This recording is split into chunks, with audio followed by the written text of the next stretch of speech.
duo are back in the building, ready for an epic show talking all things soccer in North America. You missed me on the last one, Tom. You went a full Tom, and you never go full Tom, is what people say. You went with Tom Hindle, one of the greats, one of the up-and-coming greats, and you were the captain of the show. How did the responsibility feel? I didn't love it. I like being able to just be in the position to annoy you and have you drive things, and you do a lot of that great prep work and everything else. We have a joke to those listening that just Goss asking me just simple, basic questions, just really difficult, and I make it really hard. So he just, for those who have seen Gladiator 2, Pedro Pascal, like the scene of him just putting his knee in the dirt in the Gladiator arena and just rubbing dirt through his hands. That's what Goss does every time that he needs to ask me what time can I record or something. Just basic. I would like this to be known to the community.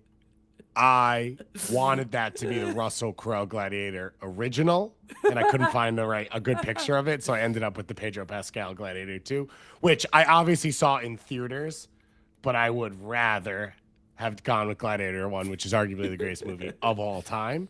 You know, Maximus Decimus Meridius, General of the Army of the North, father of a murdered son, husband to a murdered wife, who will have his vengeance in this life or the next. But that is the experience every time I talk to you, Tom. Did you get this moment where you were like, I will turn this car around if you do not stop fighting in the back seat between Keon and Tom? No, because I'd be so hypocritical of me. There was a really funny moment where I used the phrase field tilt, and the show just grounded to a halt because he called me woke and said that I was ruining soccer. And then he made like points that referred to like XG and like other things like that. So yeah, I thought that was fair. I thought that I deserved all of that. And you know, as if I didn't have enough appreciation for you, it always grows in those moments. But Gus, how was the weekend? What can you say? And congratulations once again to Charlie Fiction. Charlie Fiction, one of our Soccer-Wise dads, getting married this weekend. A marriage that I do not accept, by the way. I want that to be placed out there at the beginning. There was never a moment to say I object, so didn't get the opportunity to. So I'm saying it once again, but I'm so happy for him and his partner, two of my good friends. We were up in Sonoma for the wedding, so a little bit of wine was tasted here and there. Some hikes were done. I went on a hike, and you know, right, like you disconnect. Perfect opportunity to just like relax. I went on a hike with Bobby Warshaw and Matt Dolan. And it's just like, I pull up and I get out and I just hear, yeah, so who would be the top 5 people you'd hire to run in your MLS team then? And you're like, oh, okay, we're in it now. I thought you were going to say that Bobby was like, you know, one of those sleds where you just have weights on the back. Yeah. It's just you and Doyle, and he's just... No, if you asked, Bobby would have been like, did we go on a hike? Like, was it really a hike? Is that what you call it? You know what? Actually, I would call that a walk. For me, my resting heart rate never got above 92. Yeah, I never got over 95, so therefore it's not a big day for me. But it was hilarious, and it was a great time, and it's always fun. Honestly, if we had recorded that and put it out, probably would have been the best episode we've done all year. So it's something to hold out for. I talked to him about it. We're going to do, I think maybe during the international break, a cool episode with Bobby, because we have talked about it a couple times off air about putting together like our dream, building a roster, building a team, understanding all of that. Clearly my voice is going a little bit for you. You can hear the wedding there. That's the red eye. I'm calling it the red eye. I'm not taking wedding credit for that one. But it was really, really fun, and it was a great time. And congratulations once again to Charlie. We played soccer on Friday. Yes. Hell yeah. I'm not going to lie. He messed up splitting the teams a little. So our team, which I was on, won like 6-3 or something like that. Sick. Yeah. Well done. Congratulations. Yeah. And we got Soccer-Wise soccer jerseys too that he had made. So I have to send you the photo. Yeah, it's legendary. That's incredible. Maybe I'll send you down Megan's jersey so you can have one too, because I doubt she'll ever wear it again. Before we dig into the show, quick Shana Tova to everyone else who's celebrating. We will have our show coming out. We have Kickback Committee coming tomorrow. It's going to be a great episode. We have Brianna Pinto back in as one of our hosts, doing her second show as a full-time host with us. Wednesday, myself and Jordan Angeli will be back. We will be talking all things NWSL. Congratulations to the Kansas City Current for clinching their shield and being on pace still to set the record. So we're going to dig into everything going on in NWSL. And then Thursday, of course, we will be back to help get you ready for the weekend and all of that. But if you're celebrating, have a good time. I don't know. Hope it's meaningful. Hope you have some apples. Hope you have some honey. And I will be splitting my days, but I am looking forward to it as well. On this show, we've got a loaded show. We've got to talk about the Shield race. We have to talk about Columbus. It is scary the way this happened so fast, and one of the must hit topics. We will talk about the East race in general, right below them for the final playoff spot. Dennis Bounaga and Son Heung-min. I don't know if you've heard. Son. Yeah, they're pretty good at soccer. They have now set the record for the straight hat tricks by players on one team in games in a row. So we're going to talk about the best duos in MLS. It was a struggle. We have DC United hiring their new chief soccer officer, who I think was in our Reddit pages recently, just in the comments, hanging out. And now he's going to get to be in charge of a team. And we've got a US U20 roster that will be joining into the U20 World Cup. Odd timing on the U20 World Cup. It is in Chile, I believe. So at least it's in our time zone. Yeah. So that's pretty fun. So the U.S. starts with New Caledonia from the, I guess, Pacific Oceania region. That's their first game. They have France in the second game. And then we have a full kickback rivalry game because they play Keon's Bafana in the final group stage game. That is a week from Sunday.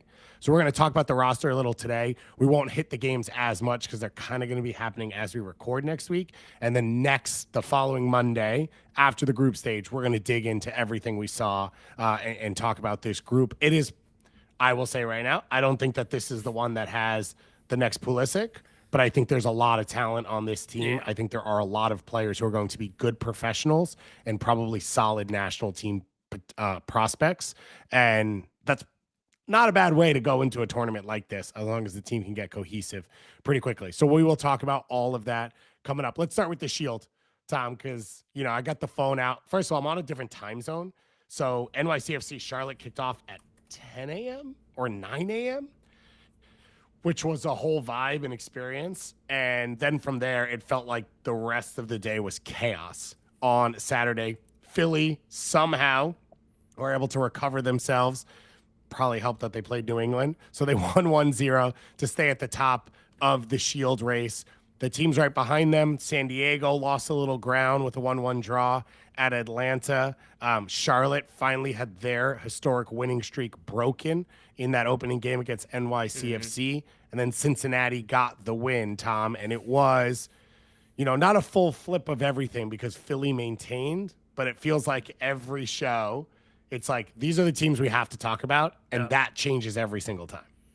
Yeah, and for me, the way I see it is that there are 4 teams that are firmly, realistically in the mix. That's Philadelphia on 60 points, Cincinnati 58, San Diego 57. Those 3 teams have played the same number of games. That is within 3 points. San Diego not finding a way to get the winner at Atlanta. That's going to hurt going in. They both have 3 games left. The 4th team that is technically controlling their own destiny is the Vancouver Whitecaps. They have 55 points, so they are 5 points behind Philly, but they have 2 games in hand. The issue is finding enough players for starting 11 at this point with all the injuries that they've dealt with, and they're still picking up points. Brian White's back to training, so that's good news for Vancouver, but obviously fixture congestion is going to be an issue playing through the international break to close out the season, but they win all their games. They win the Shield, and they are I think, a team to watch there. I don't know if you'd call them the favorites, Goss. I would talk about this for 4.5 minutes, but every week we say something and I know. favored by the next week. So those are the 4 that are realistically in contention. And just because of the games remaining, we have to say Miami's name in this conversation, though. They're on 52 points, so they're 8 points behind Philly, but they have 6 games remaining in MLS this season. The top 3 in the Shield race have 3. Miami have 6. Yeah. Wednesday night is NYCFC hosting Miami at Citi Field. Let's go, Mets. You hurt me more than anything in the entire world. The New York goddamn Mets. And the Whitecaps hosting Portland in a Cascadia game, which could decide the Shield for both these teams. Because you're at the point where they both control their own destiny. If they drop 3 points, I think it's over. I think for Vancouver, having the Canadian Championship, it's like you're going to start allocating resources. And my guess would be the Vancouver Whitecaps are like, we want to make a playoff run. Like, we have never done that. Yeah. That has, I'm not saying over winning the Shield, but like, if you get into a point where it's like, well, we don't control our own destiny in the Shield, like, what are we trying to do? I think like gearing up to be like at your best place entering the playoffs in terms of playing healthy players and pushing their minutes and all of that.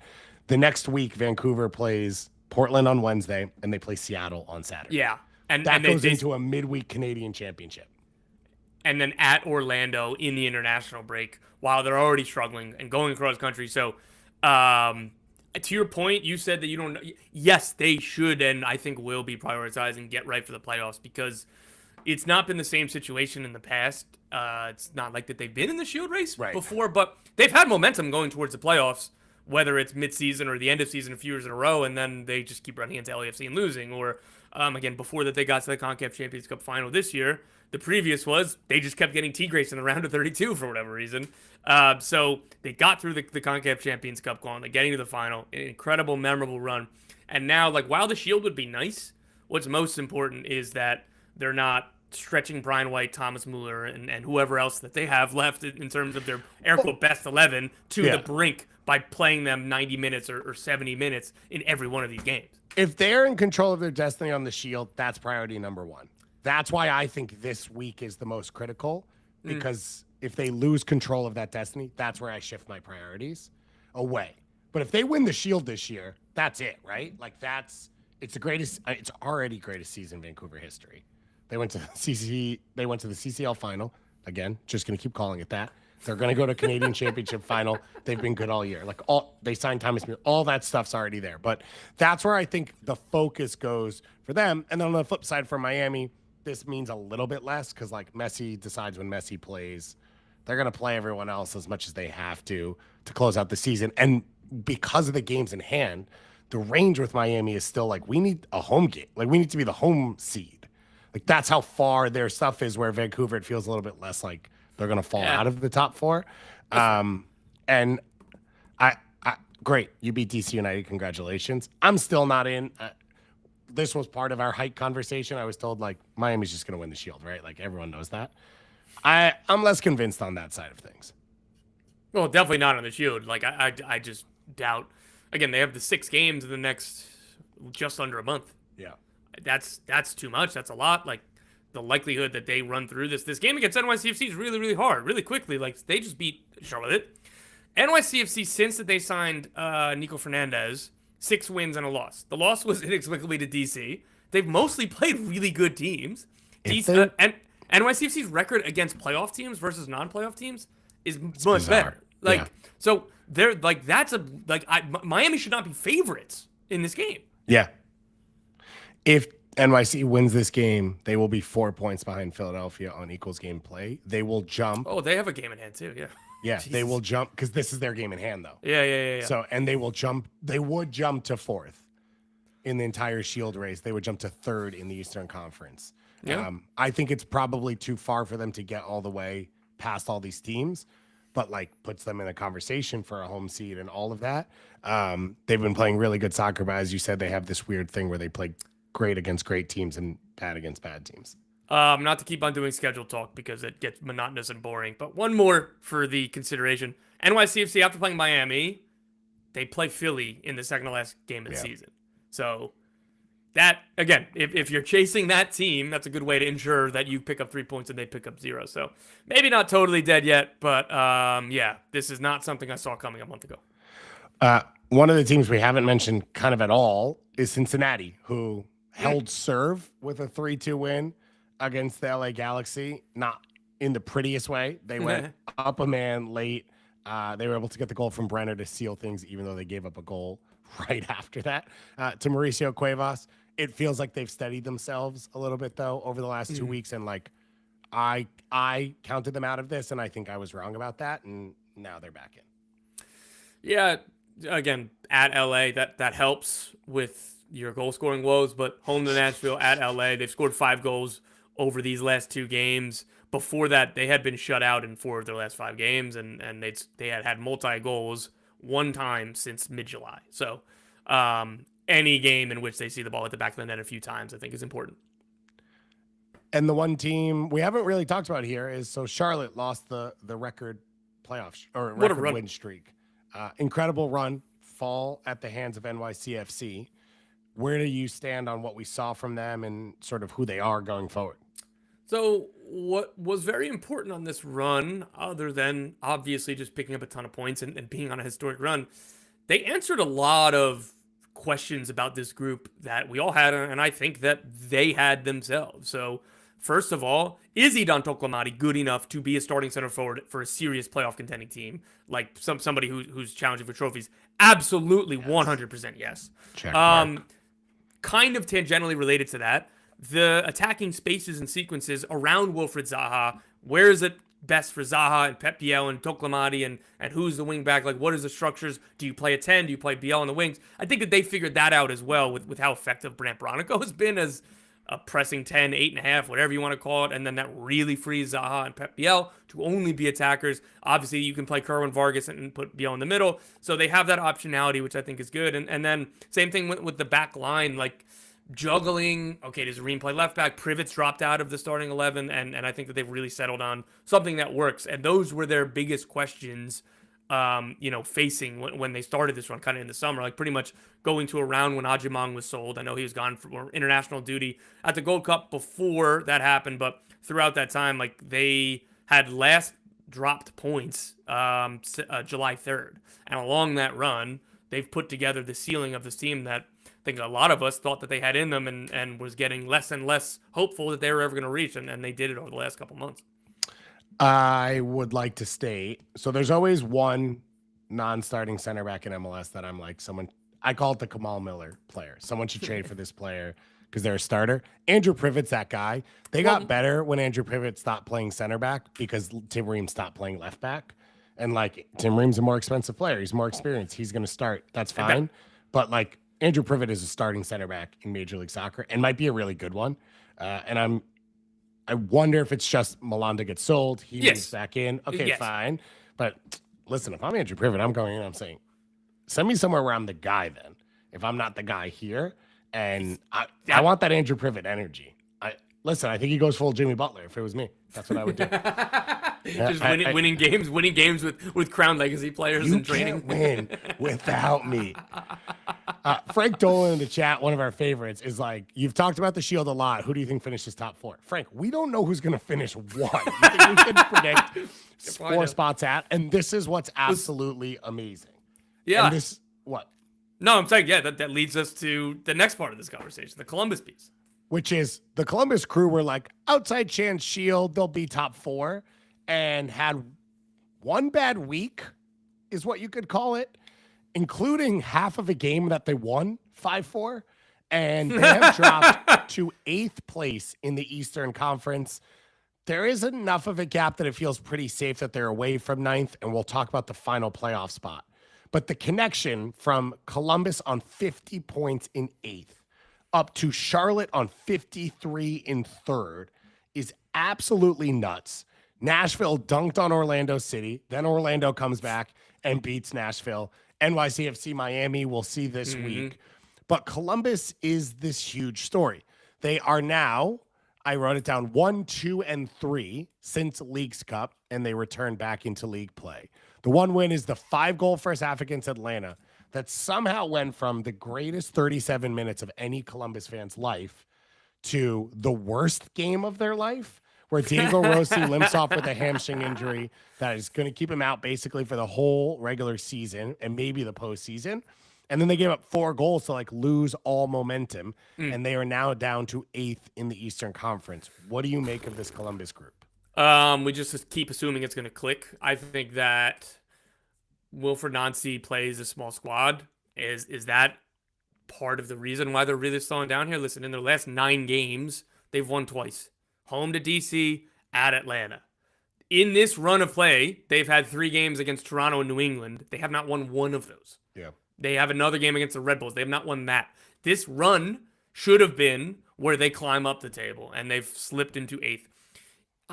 Maybe we're going to look at this as a deserving team in the wild card game, which sounds crazy to say, but the jumbled nature of the Eastern Conference one of Columbus, Nashville, Orlando, maybe Miami, and it looks like kind of NYCFC and Toronto play the way out of it. But one of those 6 teams is in the play-in game. Whoever it is going to be wildly overqualified again, unless Columbus really keeps stumbling to the end of the season. But it's not a spot that I thought that we'd see this team in. I don't think anybody did. Adding Wessam Abu Ali this summer, adding Daniel Gazdag in April. They started the season really well, and I think that's why we assumed it was like, oh wow, like they're gonna add 2 DP spots. They didn't have their second loss until the end of May. It was like 14 games into the season. And they've gotten worse as like Abu Ali has scored in a few games in a row. He came off with an injury. Like you said, Diego Rossi's injured. It's pretty inexplicable for this team that I think we have so much expectation and respect for that. Again, before John Zawadzki became, oh, he's really, really good. It was like, oh, Wilfred Nancy just throws Sean Zawadzki out there. He becomes awesome. Yeah. Aiden Morris goes from a really talented player to like, bang, one of the best midfielders in MLS before he got sold.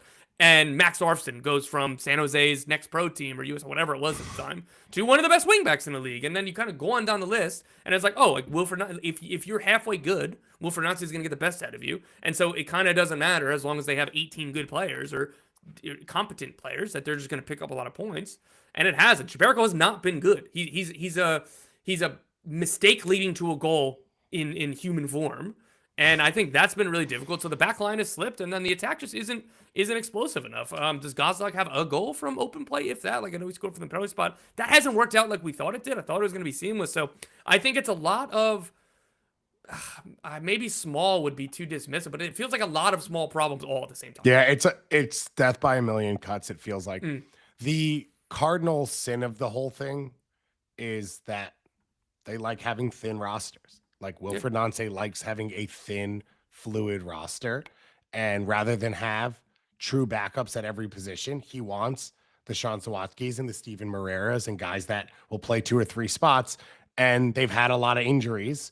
And it hasn't matched up, in which it's not a lot of games, but like Wessam Abu Ali is as advertised. He's Fox in the box. He's clean. If they had him for May and June when they were crushing teams on XG but couldn't finish, it'd be great. Now Diego Rossi's out, so there's less space. There's less opportunities that are being created. And so now you're in a situation where he's not getting, I mean, he scored this weekend again. He scored against Atlanta, but like you're not getting 15 chances for him to put away. And that was when you needed him then. And now you've got Daniel Gazdag as the number 1 chance creator around him. And that's not what he's good at. And it's not what he's capable of. And so it feels like a little bit of a missed situation there. But in general, if you're going to have a thinner team, like this is what's going to happen. I think it's probably, if you assume over a 4-year span, you're going to have this down year because it's just really hard to maintain at a high level. And what you sort of rattled off and went through there was like, but we had belief that Wilfred Nancy would just, create water out of rocks and just keep finding things. And it's like, okay, we found a bit of a limitation there. One of the things we miscalculated a bit was like, he turns good players to great ones. So he'll turn Daniel Gazdag into an elite one. Yeah. And that's probably just not who he is. And losing Cucho, who was the larger than life piece of all of this, has led to life being a little bit tougher for guys like that. If Cucho was on this team, Gazdag would have 11 goals right now because the chances would just be there that aren't going to be created otherwise. And Gazdag is not going to be a part of your buildup, and he is not dangerous in the final third in connecting play and making it faster and making it quicker or taking defenders out of the play 1v1, all the things that you need an elite TP to do for you. He's not that guy. We thought it made sense because they lost Cucho late of like, all right, just get known talent in and make it work. But I don't think he's the right fit for this style. And you're not getting the bang for your buck maybe that you want and all of that. And then you've had these injuries. And so you're missing pieces and, they haven't been able to, I think, help as many of the new acquisitions like Ricard and all of that settle in because a lot's being asked of them very, very quickly. I will say my first reaction when I looked at the standings was like, you know how pissed I'd be if I was a higher seed and I got Columbus for 3 games in the first round? Because none of us are going to go, even if they don't win another game the rest of this season. I don't think any of us are going into playoff series being like, this is a dead team, right? It's Wilfred Nancy. They're going to play their soccer. And like, I would rather play them in a 1 game than a 3 game. I think over the course of the series, stuff starts to fall. And I know they lost the Red Bulls last year, but like there's gonna be no pressure on them going into whatever postseason series it is. And in saying all of this, like they could win a game this weekend and jump up to 4th. It's crazy. It's third to 8th is separated by 3 points. And again, granted, Orlando has 1 game in hand, and NYCFC has, and then Miami has the other handful. But like, it really is like we have to reassess this every weekend. Yes, correct. Someone asked in the chat, what is Gazdag good at? He is a good late arriving finisher, and he is a good finisher in transition. Mm-hmm. And that is not like 100% of the game model for this Columbus team. And so we are not seeing the best of him because it's not a perfect fit for him. He is also like an opportunistic goal scorer. And that's not it's repeatable, but it's not something that you build a team around, and it's not something that you lock into. Yeah, or it's repeatable in the sense that he can get goals in those ways, but it's not in like the training ground. Okay, the defender flicks the ball this way and you're in the right position, because like it's not like a build out where you can say, okay, the winger tucks in, the wing back goes, we play it in the forward, who plays to the 10, who plays to the winger, who cuts it back, and like, then the center back clears it into the ground, and now Gazdag scraps around. And So like I think that was the perfect way to put it, in which like that is a skill, and that is a genuine thing that he is good at, and that's something that's not going to just, you know, oh, he got really lucky one season and then he's going to get unlucky the next season, reverts to the mean. It'll fluctuate a little bit, but that baseline is there because of his intelligence and his movement. But again, it's not something that's part of the game model. And this team, more than I think any in the league, the only, like, other than 24 Galaxy, maybe, like, this team is on script. Everything, you know, while they leave a lot of room for individualism, a lot of the sequences, how they want to do, where they want to get the ball, where they want to score goals from, how they want to get there, that's all plugged in. Whereas in Philly, it was, we want to press, and then we figure it out from there. Like, go crazy, right? Like, we have our structure, we have our triggers, we have where we want to start. But when you get the ball in the final third, it could be in zone 14, it could be by the corner flag, it could be in midfield, and then we go from there. Whereas Columbus is like, the ideal Wilfried Nancy goal starts on a goal kick. He rolls it to a center back. 28 passes later, one wing back crosses the other, and it's tapping. That's not Gazdag's strength. No. And Columbus is looking for someone to get hot right now and someone to rely on for the stretch run. We had a question in the chat about Chicago, and that was the next thing we wanted to talk about. So it's perfect here because Chicago is the one knocking on the door, and these two teams will face off head to head. So Columbus sits in 8th right now on 50 points with 31 games played in the Eastern Conference. Reminder, 9 teams make the playoffs in each conference. 8 and 9 are the wild card game, which is like a play-in game to become the 8 seed and go and play the 1 seed. Chicago currently sit 5 points behind with 1 game in hand, and they face off head-to-head this weekend. And then the New York Red Bulls are right now the last team out, 2 points behind the Chicago Fire, but they have played 31 games. So Chicago has a game in hand on the 2 teams around them. Red Bulls are hoping for a Columbus win this weekend to give them an opportunity to catch up. And Chicago had a 3-0 win over Minnesota United this weekend. Minnesota, of course, coming off the back of the Open Cup frustration, heartbreak, whatever phrase you want to use. And Chicago was able to take care of business against them after losing the home game the weekend before against NYCFC. And it has been sort of a team that's been up and down from this Chicago group. They are in the driver's seat to make the playoffs, and they could control their own destiny to pass Columbus and move up in the standings. Do you have a lot of belief in this Chicago group? Belief. It's a tough phrase to use for a team. No. I mean, I'm being genuine. I believe that they're going to hang on to that they're not going to collapse and hang on to the final spot. That's not a guaranteed super crazy thing. You know, in the middle of the pack in MLS, like, you know better than anybody. It's, you know, throw your hands up. Who knows? Like, right? They could come to 8. They could leap Columbus and finish in 8th somehow. Yeah. Or they could, like, I don't think that they're going to fall apart, but that's on the table, right? So I believe that they're going to hang on to this spot. Do I believe that they're going to win a wild card game? I don't. Weird things happens in 1 game samples, but like, I believe in them a small amount. Obviously the other team would be Nashville right now, who are also tied with Columbus on 50 points, same amount of games played.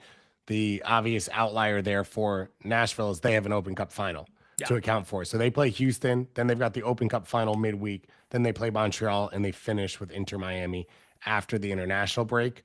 Chicago has Columbus this weekend. Then they face Inter Miami, which is their game in hand next week. And then they finish with Toronto and New England on decision day. So it's an easier close. I think for Chicago, obviously, this week is the whole ball game. Like if they can probably get any result off Columbus and beat Inter Miami, if they get 4 points across those two games, they have a shot at this.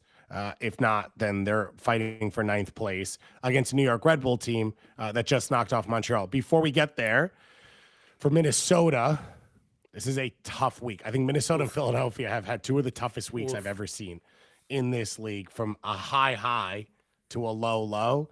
For Minnesota, they lose the Open Cup semifinal in extra time at home against Austin. They lose Kelvin Yeboah now to an injury that sounds like is for the full season, and potentially Carlos Harvey as well. That is on in light of Tani Oluwaseyi being sold to Villarreal and no longer being a part of this team. And this goes from a Minnesota team that I think we all felt were MLS Cup finalists, contenders, very plainly, to now huge question marks about what the rest of the season looks like. I would agree. They need to regroup and come back strong over these last few games, get a little momentum, getting the playoffs. Like, they're still one of the best teams in the Western Conference. Everything that we've said about them in a positive light all remains, and they're going to be dangerous in the playoffs, but that looked a lot better after they beat San Diego, and then since then losing the Open Cup semi, and then getting completely just walked off the pitch at home against Chicago. It's tough. In light of Yeboah being out and Tani being sold, it seems like Bongi Langwane is going to get a ton of the run at center forward. He plays with energy. He always changes the game. I thought he looked fine against Austin, of like being a factor on every cross, every ball over the top. And I think at this point you're asking for him to just create space for the guys underneath. Like, can you be a big enough factor that Ludd and Pereira find their space to change the game? Because he's not going to be an elite center forward right now. Like, he's not going to switch from playing a year and a half as a wingback to being an elite center forward.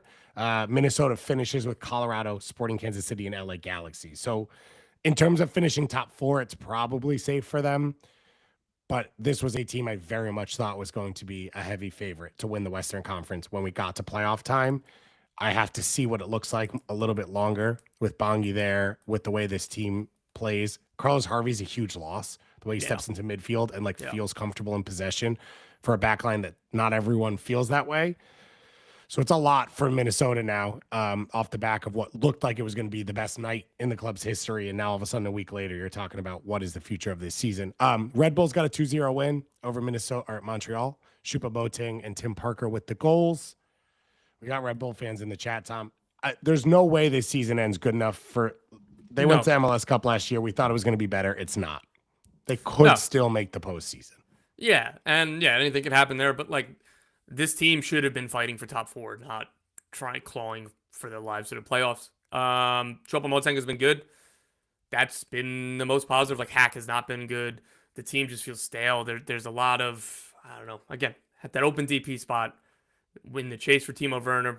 Hey, maybe something positive happens in the winter, but it's looking really bad right now.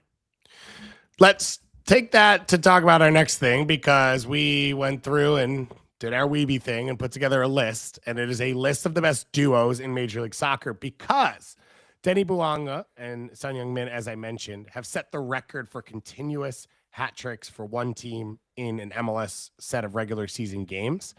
That is not dependent on it just being two players, but it happens to be two players with LAFC. One of them has been one of the 3 or 4 best players in this league since he basically entered it, in Son-Bouanga. And the other is the biggest signing in MLS history, who everyone was hoping would hit pretty fast, and it has been the case. Now, some of this is a little RSL tinted. They played RSL twice in a week, and that's not a knock on RSL fully. It's just a knock on RSL. I just want that to be out there. But you still got to score goals, and you still have to finish. And there were question marks when Son joined. How does it fit? Where does he play? And I think for both of us, the big answer was it doesn't really matter positionally. It's that this team wants to play in transition. They want guys that can go direct, create chances, and score for each other along that front three, wherever you stand. And that has been the case so far, Tom, and it's been pretty electric. Yeah, let's just say there was one of the people who didn't have any questions about whether this was going to work or not together. And that was me. I don't. You asked some questions. I was no. I got him back. He's back. I was never the anti-Son guy on this. I wasn't saying anti, but I was just. I will say this. I questioned Evander to Cincinnati a lot, and I was 100% wrong about that. I got a list. I could go through my list if you want me to. I was like, Son is good. He plays quick. He plays fast. He can play direct. This will work. That's where I was. My general point there was that I didn't remember exactly what your take was, but I wanted to make it clear that I dismissed and rejected out of hand any, is he going to play, they both like to play left wing, and, they're great. They have combined to score every single one of LAFC's last 14 goals over the last 5 matches. Bounaga has 8, Son has 6. Here are some numbers that I dug up. Since Son's debut on August 9th or whenever that was, LAFC are top 5 in MLS in goals. They are first. Expected goals, 4th. Chances created, 4th. In the season until Son debuted, LAFC were 12th in goals, 10th in expected goals, 20th in chances. This is a team reborn, an attack remade. There's been some other summer signings, but obviously it comes down to Son and Bouanga's relationship. Bouanga, before Son joined, he had over around 1,800 minutes. He had 14 non-penalty goals plus assists. Since he joined, he's got the most goals in MLS with 9, and that's best in MLS by 3. The person who's tied for second is Son with 6. Bouanga's second in MLS in expected goals, and Son is second in chances created since his debut. This is an elite attack. These are 2 elite players. The only, again, I will reject any worries that this wasn't going to work. Something that I guess that you could have asked is, how will they be combining together? Like, what will it be, like a my turn, your turn type of feel? No, it is not. The way that these two are combining, occupying similar spaces, and the most wholesome co-celebrations I think I've seen in a long time with these two guys. So for me, Gus, I know it's early days for these two. I think this is the best duo in MLS for me. So we did something different than what's going on in the chat, which I appreciate, which is a Deuce and Oba mention. And then you just mentioned celebrations and wholesome. And I thought of Joseph and Almiron. We're going to come back and do an all-time MLS duos. This is current, what we put together. I like that idea, though. So send us who you think are the best duos in MLS history. Landon Beckham. There's a lot that we can go into. This is what we did was current. And Bouanga and Son and Hani Mukhtar and Sam Surridge, I think, are a clear gap. You could put Chucky and Andres Dreyer in there. I think Dreyer has carried so much of that, and some of that's health, that I would say that's your top tier in MLS. Because we're talking about duos. I don't know that Evander and Denke are a duo. I don't know that they connect and affect the game together in a way where you're like, those two, and then everyone else is kind of like following it up. Portland, Seattle, those are by committee, even though you have great players or 2 great players at times. I don't know that I would say that team is built around these 2. I would say Bouanga and Son and Honey and Surridge. And then I would allow Chucky and Dreyer in that conversation. I think that's the elite tier, including Ricky Pooch and Gabriel Peck, I think would be the guy that you'd pick on the Galaxy where paint still works. Don't forget him. That is still, I think that those top 4. Ojeda and Pasalic, I think to your point of is it kind of within a, again, they're both wonderful, wonderful players, but not quite the Bouanga Son, Hani Surge kind of thing right now. So I think those are the top 4. And then, like you said, Evander Denke, really, really good. Feels more individualistic, particularly on Evander's side, which, again, it's great. This works for Cincy, particularly in the last couple games. That's all good. That's not a knock, but I just think that they would be in a tier below, like you said. Alonso Martinez and Nico Fernandez. Early days again, but man, Fernandez is good. Though I refuse that Nico to call Fernandez him Nico. Ty Baribo pairing next year is going to be the big one that you're going to lean on. No, but I thought Alonso Martinez, man, what a player. No, Nico Fernandez, he's so very good. I'm happy that NYCFC were able to go out and sign somebody who wasn't a U21 player, which what I'm told is what they wanted to do, and it's worked out well that they got Nico Fernandez, right? But again, I don't love he just puts Nico on a shirt and clearly has told the broadcast team to just call him Nico. I don't like that. Just Do you like pointing it better than Sonny or less than Sonny? Son Heung-min is one of the global icons in soccer. I think he's allowed to do that. Oh, so it's an earned opportunity. It's not just based off the name. Yeah, a little bit of both, but yes. All right. I respect the game. I respect the people. I don't know if you mentioned I put down Kuipers and Zinkernagel, Bamba in there as well. You know, obviously none of it's as threatening, but because Kuipers really does rely on service to finish, but also can drop back and link up a bit. Like, I think there's real potential for that to be similar, at least to Hani and Surge, of like, these are the guys that drive this team forward. And I think Chicago would love to have another big piece that, you know, is part of that attack that we would say in a duo with all of this. And then Emil Forsberg and Choupo-Moting were the other one that popped up, which is they're a great duo. They're probably the only part of that attack that I like. And so maybe that's helps them stand out even more. I'm not Honestly, sure if that's a positive. It's not their fault that if they missed the playoffs. The chat did fill us in on one incredible duo that I can't believe we missed. Thank you, Hootski. Marcel Hartle and Brandon McSorley, of course. What a weekend. Absolutely absurd. I don't even know where to go with that. Denny Bounaga and Son, though, clearly I think the standout right now. I want now to do this historic one because I'm thinking Josie Javinko. Someone put in McKean.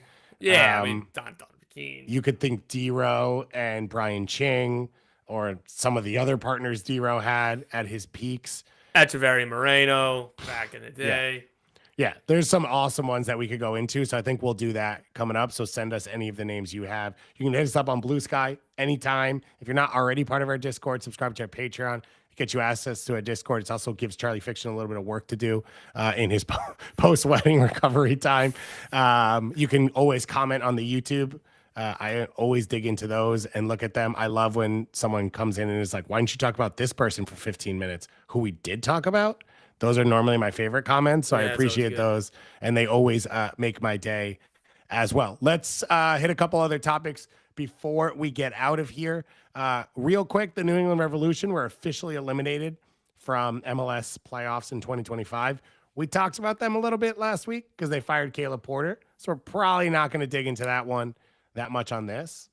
The only thing I want to say is I was speaking to a couple people around the league in separate conversations about like, it depends on obviously eye in the beholder stuff, but like I know that you hit it, we've hit it on the last few shows. All of these contracts are multi-years, or most of these contracts. So if you don't like, you know, Fofana or Ceballos or Campana or Yule or whoever, like it's really hard to turn this team over. Yeah, because they just did it last year. Yeah, the coach interview needs to be, I can get more out of this roster, and here's a clear way I'm going to do it. Not, I would advise, not a coach saying, these aren't my players, because I've heard that one before. Didn't quite work. No. Didn't work for you? And then the next year saying, now these are my players, that one probably won't do as well. For Sporting Kansas City, they were officially eliminated from playoffs contention. This will now be 3 of 4 seasons with no playoffs. And the year they did make it, they made it as an 8 seed. They then beat St. Louis in an upset, and then they were able to move on. But that gives you 4 years in which they finished 8th or lower in the conference. And they have 2 job openings to fill because they fired Peter Vermees earlier this year, the longest tenured coach in Major League Soccer, who held both roles as chief soccer officer and head coach. Really quickly, my understanding is that they're at the final stage of a CSO process. I don't know if and the CSO will then be in charge of the coaching hire? Yeah. Okay. That's the big question. And what would make this attractive is that ownership, from what I've been told, and I think you could see this just as the end product of Peter Vermees, for better or worse, he had the control. And I think that's really good for an ownership group. Particularly at the end, they were given with this winter, like they put up more money than they had in the past to sign players. And the owner saying, CSO, I trust you. Here's some money, and I'm not going to meddle, kind of thing is good. So I've been told by like front office types around the league of saying like, oh, that is attractive. Like obviously the training facility, the stadium is really, really top, but like the relationship with the owner, like that, it's something that is a positive in this search. Yeah. They have not broken numbers in terms of transfer stuff, but I think your point stands of like you will get to run your project and you could run it on the tracks that you set out. And it feels like they will be convinced to spend money. Like some teams, you can't convince the owner. And some teams, the owner loves to spend money, but also likes to be a part of it, which can get chaotic. This one does feel like there is opportunity. And like we've said this, I mean, look, San Jose went and spent a little bit of money this year. Like it feels like there are some owners where it's like, yeah, if you present it correctly and you can convince them, they will do it. Sporting Kansas City now, the interesting part is like, oh, the floor was high. Like there was this core, blah, blah, all that's gone. Like you are fully rebuilding with this group. You have to build from homegrown players through TAM players. Like you have to build a spine. There is very little you are taking over with this team that you believe in. And the frustrating part of the CSO interviews now heading into coaches interviews, like, well, you're no longer ahead. Like you are, whatever coach takes over is not coming in early in the off season. They are not getting to do a ton of work on who the players are and what they have now and what they need. Like you're kind of going to be doing it on the fly, which feels like an own goal and unenforced error because you fired Peter Vermees such a long time ago. And we did hear in the interviews, which I haven't heard any follow-up of, like Gary Zavagnin was going to be given an opportunity. So that is a factor that will fall into whoever becomes CSO of where they fall. If it was me, I'd hire Corey Ray because I think he's the best at what he does. And he's available now because he no longer works in Montreal and he puts together good soccer teams that win things. But I don't have $1 billion, so I don't get to run an MLS team. So no one ever asks me what I want to do with that one. We could talk more SKC if anyone has questions or stuff they want us to talk about going forward. We are going to talk about DC United, but we're probably going to do a little bit of less of that right now because they hired a new CSO and that's going to be the case for a really long time with, how do I say? Erkin Soget. Now taking over. He is the smartest guy in football we've been around and hardest working. Would he consider it? Would it be possible? And that's how the discussion started, was the quote from Charlie Boehm's article. Yeah, DC owner Steve Kaplan spoke with Charlie Boehm. I'm going to read that again for impact. If you are walking your dog, doing dishes, just maybe zoned out, that's fine, I get it. DC United's owner, about somebody who's never worked for a club before, sometimes it's the best opportunity staring right at you and you don't see it.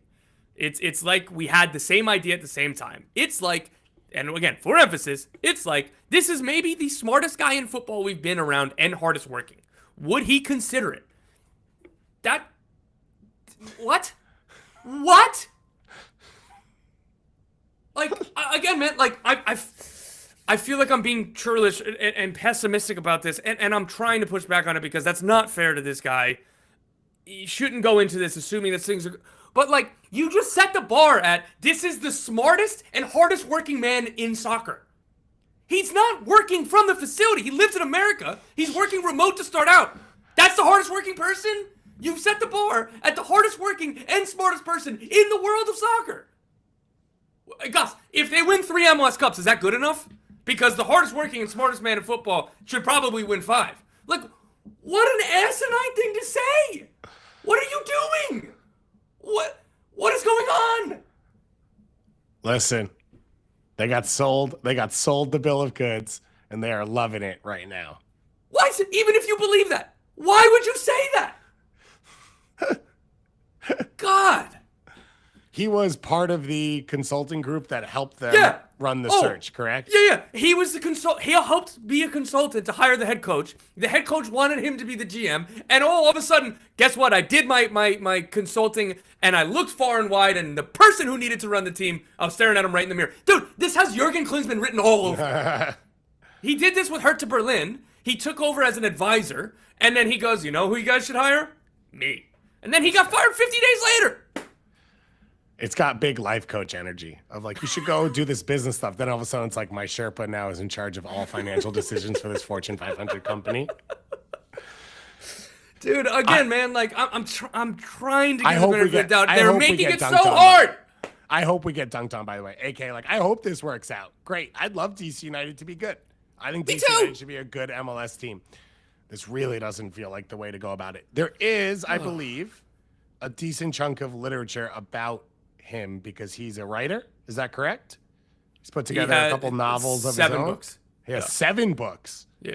That's pretty hardworking. 7 books is a lot of books to write. Oh, it's a good point. How many books on the have you hardworking wrote? front? Yeah. 0.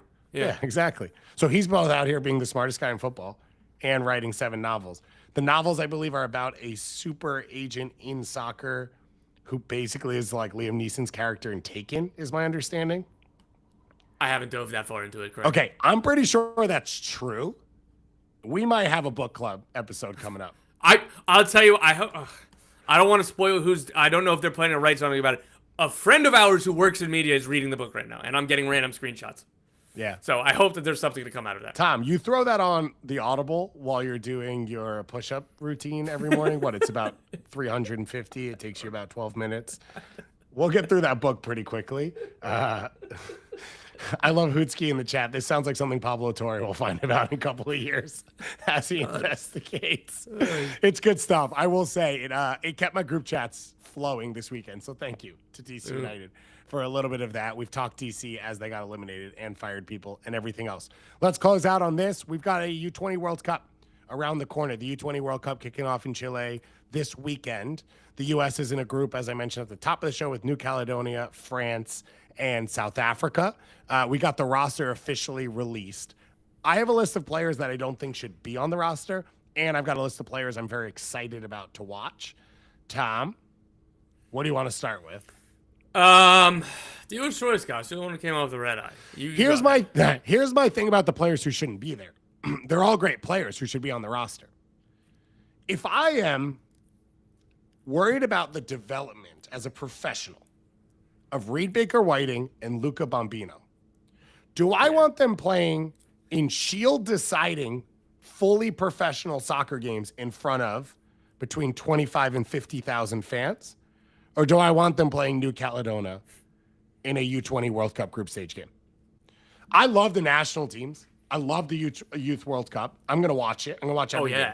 Yeah. I'm going to talk about it. I'm going to overanalyze it because it's great for the people who need it. There are these moments where it feels like we haven't moved on from Project 40 and U17 residency stuff. And I get it. I would love to see the U.S.